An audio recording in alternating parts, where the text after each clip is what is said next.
In today's video, is Iifym, or flexible dieting, actually a better approach when you're dieting?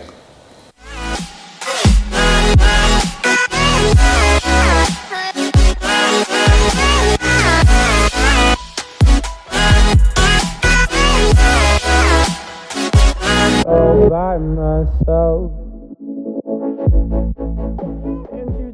Hey guys, what's going on? Welcome to 2018. This is Paul Ravella from ProPhysique.com, and I have a fun video for you today.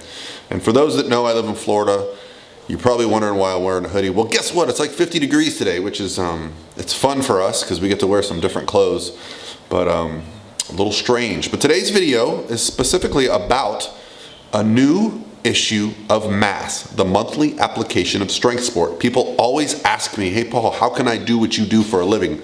Well, when I got started, there was nothing as cool as mass around. Mass is written by three of the smartest, coolest, most scientifically engineered people that love the sport of muscle and strength, where you can review the research that is relevant to what I like to do, what we like to do. It talks about the science behind the sport. If you click the link below and you sign up for mass, you're gonna get a whole lot of information, not only this month's issue, but all the back issues as well. And I've done about one video per month. That means I've left a lot of information on the table. And honestly, I don't really go too in depth in the articles because, well, I want you to do that. I want you to read it for yourself. I'm not trying to put too much information in your heads. What I'm trying to do is get you excited about it. What I like to do each month when I get my issue of mass is look through the table of contents and see which article kind of sticks out to me as something that seems very relatable, something very specific to what I do, what we do, what we're interested in, and what I want to share with my YouTube family. The article discusses the difference between an Iifym approach to dieting or a flexible dieting approach versus a rigid diet approach.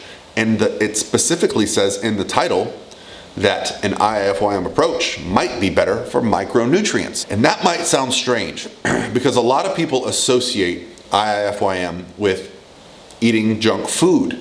And that's kind of what's portrayed on the internet, and it's why I don't really talk about Iifym as a method anymore, because I think it's kind of used to explain a very right-wing approach to flexible dieting. But when we talk about flexible dieting, the origins of Iifym are based around the early days of the bodybuilding.com message boards, when a flexible approach to dieting was being used. And someone would chime in and say, hey, is this food okay for me to eat?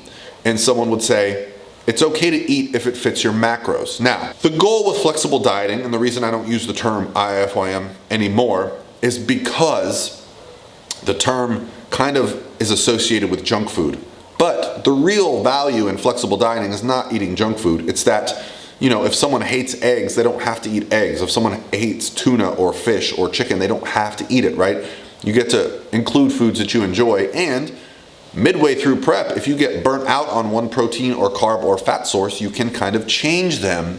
And this exchange format allows us to, while still being difficult and still struggling with fat loss at times, at least enjoy the foods that we do get to eat and not start to hate our diet. And in my experience, it really allows for less opportunity for eating disordered behavior, less opportunity for binging after a long diet or a long fat loss phase.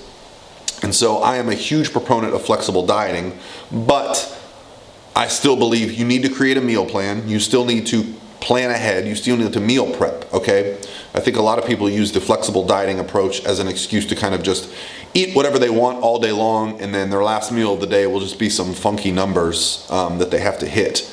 I don't really buy into this approach anymore. I used to allow it, but now I get a little bit more strict with my clients. So let's talk a little bit about the study design. The questionnaire was sent to the competitors. They were to fill it out based on their dieting approach as either a rigid approach or an Iifym flexible approach. And what they wanted to look at was the nutrient intake for both macronutrients and micronutrients. And what was found was that for the male bodybuilders, for the most part, they were pretty similar. There were deficiencies in some key vitamins and minerals in both groups. The deficiencies Most commonly were in vitamins A, D, E, potassium, and fiber. Now, one thing about the recommended daily values and dieting, well, because you're getting in less calories overall, you're likely going to be getting in less than the daily values at some points during prep. So that doesn't surprise me so much. It's not surprising to me either that the flexible group for females actually had better adherence to micronutrients. And that's because the ability of the flexible diet allows us to change during the prep. And so oftentimes you'll find that you start to crave things. And the females were particularly low in iron.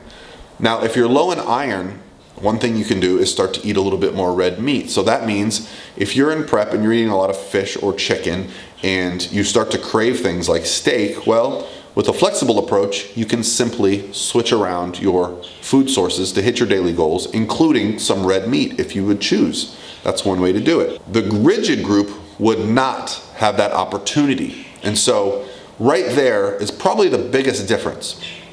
And it's about that point in dieting where we start to get some food obsession and start to plan for what we're going to do after the diet being over, is where the real magic happens. With a flexible approach, and it's not perfect, it's not 100%, it still comes down to the individual, but I see much less overeating, overindulging for days and weeks beyond that initial first meal. What I really like about this review is that it looks at Iifym as a flexible approach to structured dieting, and it looks at rigid dieting as sticking to the same foods throughout.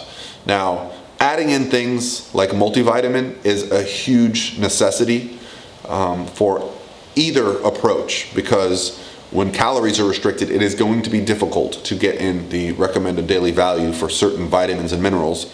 But the big takeaway here was there was no major difference. So if there's no major difference, why not use an approach that allows you the mental flexibility to eat the foods that you enjoy? Because it's going to get tough. Fat loss is going to get difficult. Your body is designed in a way to prevent you from losing or gaining body fat in large amounts. So it's going to be difficult, but it doesn't have to be unnecessarily difficult. So we also need to look at willpower here. Put yourself in a position where you need to use the least amount of willpower. If you cringe every time you open up your Tupperware to eat, that's going to wear your willpower down. If you look forward to your meals that are in your Tupperware, that's not going to wear your willpower down, okay? And that's going to help you in the long run. So again, guys, there's so many great articles. I'm going to include the table of contents in this video so you can review. But honestly, this is just the tip of the iceberg. This publication has been out for 7 months now, and it's done so much for me being able to review. I've even had to call Eric Helms and have a discussion. I've talked to Mike Zordas and had a discussion. You know, I haven't talked to Greg Nuckols, but honestly, he's one of my favorite writers on this whole project. So I love this project. I love what's going on. And if you're interested in learning more and being better, there's only a few avenues that you can take. You know, education, certification, those types of things don't keep up with the current trends. Mass is doing that. So I highly suggest you invest in yourself if that's something that you're interested in. All right, guys, it's 2018. I'm going to go see who checked in with me on New Year's Day. And I'll talk to you guys tomorrow.